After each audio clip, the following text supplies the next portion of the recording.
Welcome to MBA Pod TV. I'm your host, Amanda Halsey. Today we'll be talking to top admissions experts on the personal essay. They'll provide advice and some insight on how we can best translate our personal history into examples of leadership.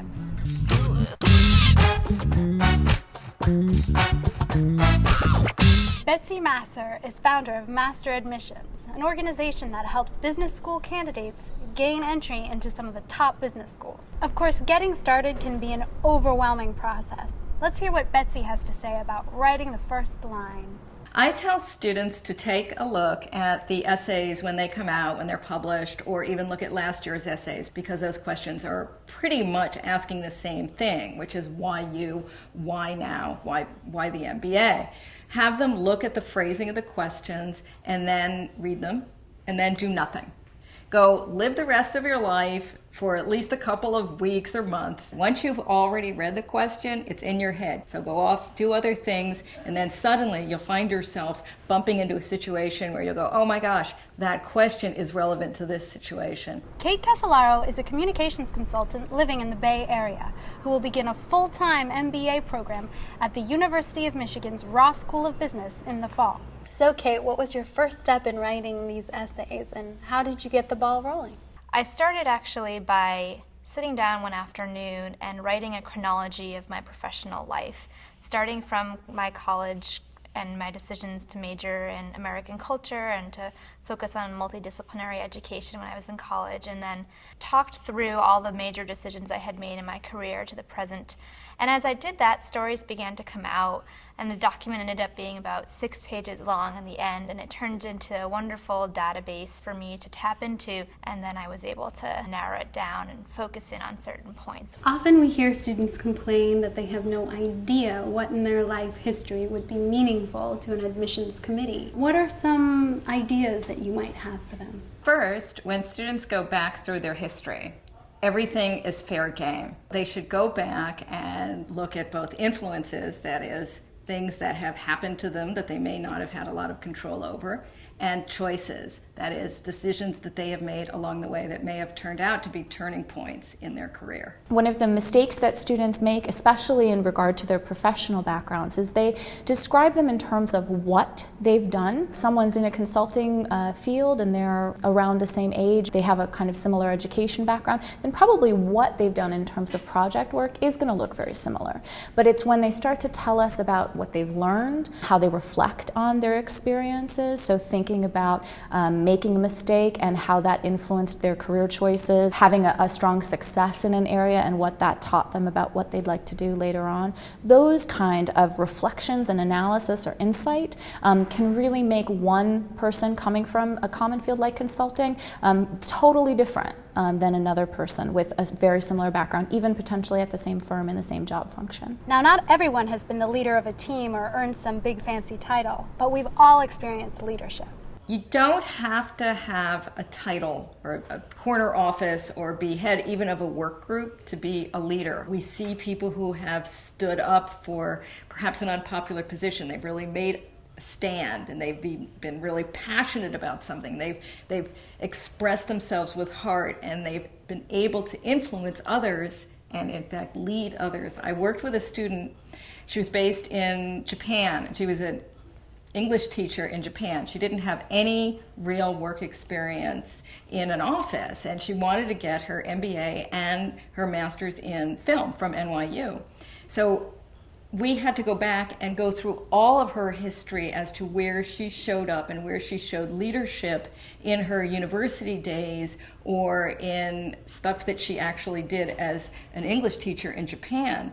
Turns out she got the Japanese government to agree to use videos that she was producing in the schools in Japan. That is changing a government. And she was like, oh, is that a big deal? What about teamwork? Business schools absolutely want to hear how you work in a team, how you work in a group. Once again, you don't have to be the head of the team to influence people. You simply have to be able to participate with passion in order to be able to say what you need to say in the organization. I wanted to make sure I represented myself as a leader. also as a team player, because leadership and teamwork were elements of my career that were very important to me. How did you convey that you're a leader in your essay, and is it something that you carried throughout your whole application? I wanted to make sure that each essay represented a few critical points about who I am as a person and what my kind of personal brand is. I thought about client experiences that I'd had over the years and professional experiences, professional growth moments, moments of challenge, and I wrote about those as part of my chronology because those all represented real moments of impact in my life. I wanted to make sure that every story I told conveyed more than just one element of what I was trying to get across. So I wanted a story to represent the fact that I was a leader and that I had strategic thinking abilities, perhaps even demonstrate some of my entrepreneurial qualities. I wanted my stories to do double or triple duty as much as they possibly could. I just kind of presented it as a whole package and let the success speak for itself. How does an applicant write an essay describing their leadership skills without sounding like they're bragging? It's pretty tricky because you don't want to sound like a jerk when you're writing like, oh, I am a great leader, or I have so much social and emotional intelligence. So it's important to actually have the recommender come out and say, this person shows a lot of emotional intelligence, or this person has a lot of leadership potential. You yourself can also tell the story. Instead of just coming out and saying, I'm a great leader, tell a story that demonstrates you're a great leader, or tell a story that demonstrates you showed a lot of patience or showed a lot of vision when working in a certain situation. Again, it's important to tell your story within the essays and within the application. We want to see sort of a clarity in the narrative. Why an MBA is the right step for you. You know, have you really thought about this degree and the value that it's going to bring to you and your professional goals? And why is this the next logical step? Picking the right story can be tough. Let's hear what Kate has to say about showing and not telling the right story.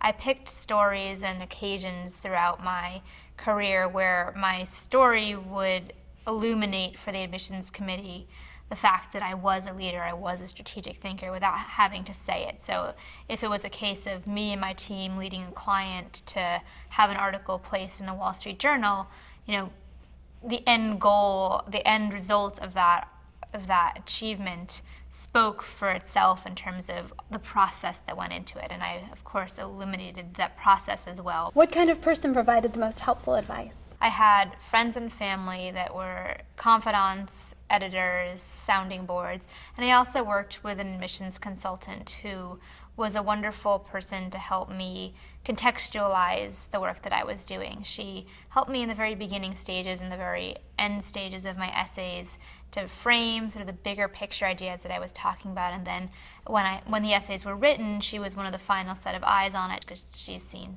hundreds, if not thousands, throughout her career. Looking back at the schools that you did get into, what do you think worked for the essays that you wrote? I really tried to be conscious of projecting the truth about myself and my experiences. And I had some difficult decisions that I had made in my career.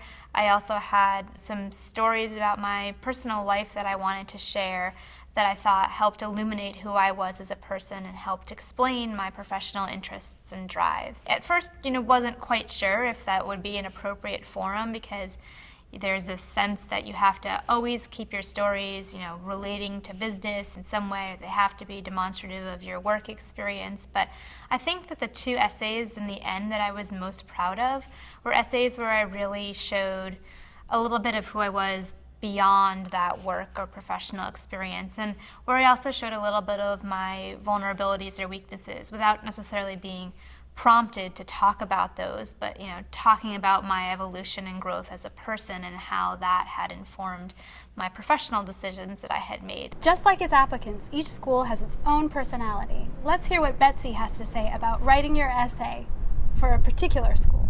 Harvard has some great new questions that tell you something about the personality of the school. In addition to the questions about the 3 most significant accomplishments, now they're asking for 3 most significant setbacks. Those are really good questions to get you to talk about leadership because resiliency is a very important part of how you can demonstrate leadership. At Harvard, I've heard it said that the admissions committee is looking for the Wizard of Oz combination. You have to have brains, you have to have heart, and you have to have courage. If you can put those three together in writing your applications for Harvard Business School, then you will be very competitive there. Stanford is about big dreams. Just look at the cornerstone of their brand new building at the business school that says, dedicated to the things that have not happened yet and the students who are about to dream them up. As someone who's been through the process already, what would you recommend to somebody who's just starting it?